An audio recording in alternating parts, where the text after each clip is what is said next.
how Satan serves God. Behold, we consider those blessed who remain steadfast. You have heard of the steadfastness of Job, and you have seen the purpose of the Lord, how the Lord is compassionate and merciful. James 5:11. Behind all disease and disability is the ultimate will of God. Not that Satan is not involved. He is probably always involved in one way or another with destructive purposes. Acts 10:38. But his power is not decisive. He cannot act without God's permission. That is one of the points of Job's sickness. The text makes it plain that when disease came upon Job, Satan struck Job with loathsome sores. Job 2:7. His wife urged him to curse God.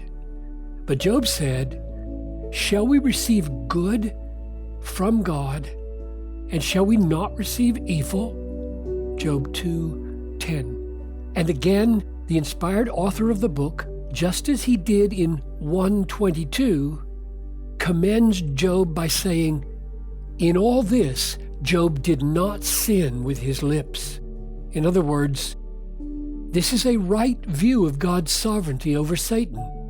Satan is real and may have a hand in our calamities, but not the final hand, not the decisive hand.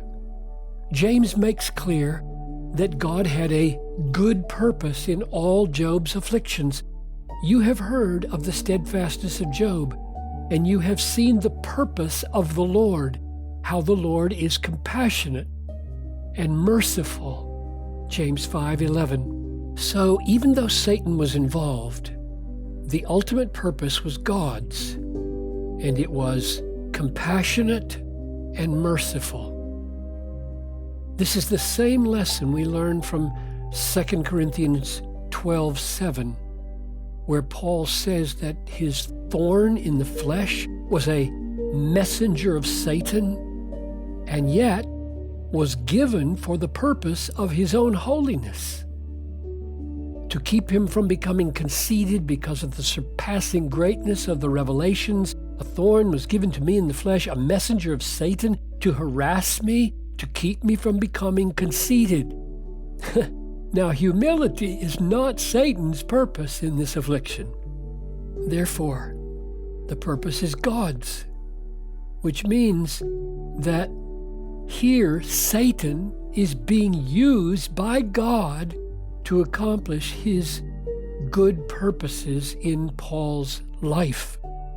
In fact, for God's elect children, Satan cannot destroy us, and God turns all his attacks finally against him and for us.